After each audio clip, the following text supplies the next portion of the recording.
20 अक्टूबर साल 2010 को विश्व सांख्यिकी दिवस मनाने की घोषणा हुई। संयुक्त राष्ट्र सांख्यिकी आयोग द्वारा अपने 41वें सत्र में यह घोषणा हुई। संयुक्त राष्ट्र महासभा में इस दिवस को हर 5 साल बाद मनाने की घोषणा हुई, जिसके बाद इसे 2015 में दूसरी बार मनाया गया। आज ही के दिन 2020 में तीसरा विश्व सांख्यिकी दिवस मनाया गया। 2020 में विश्व सांख्यिकी दिवस की थीम थी connecting the world with data we can trust.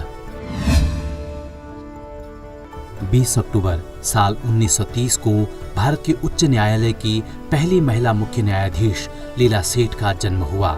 Himachal Pradesh उच्च न्यायालय में मुख्य न्यायाधीश बनने वाली वे भारत की पहली महिला थीं।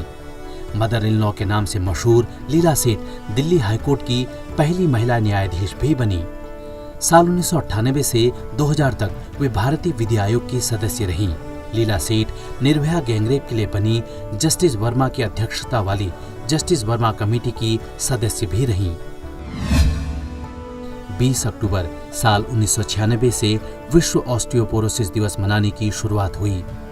ऑस्टियोपोरोसिस यानी अस्थि सुषिरता एक ऐसा रोग है जिसमें हड्डियां कमजोर हो जाती है, जिससे फ्रैक्चर का खतरा बढ़ जाता है।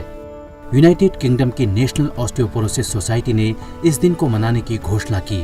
इस बीमारी की रोकथाम के लिए कैल्शियम और विटामिन डी युक्त खाद्य पदार्थों जैसे दूध, दही और हरी पत्तेदार सब्जियों से भरपूर संतुलित आहार का सेवन किया जाता है। 20 अक्टूबर साल 1962 को भारत चीन युद्ध शुरू हुआ, जिसे भारत चीन सीमा विवाद के रूप में भी जाना जाता है। चीन में साल 1959 के तिब्बती विद्रोह के बाद जब भारत ने दलाई लामा को शरण दी, तो भारत चीन सीमा पर हिंसक घटनाओं की एक श्रृंखला शुरू हो गई।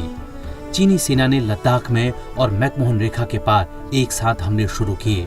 इस युद्ध में ज्यादातर लड़ाई 4250 मीटर से अधिक ऊंचाई पर लड़ी गई। इस प्रकार की परिस्थिति ने दोनों पक्षों के लिए रसद और अन्य लॉजिस्टिक समस्याएं प्रस्तुत की। 21 नवंबर 1962 को चीन ने युद्ध विराम की घोषणा की और चीन की सेना अपने पहले वाली जगह पर वापस लौट आई।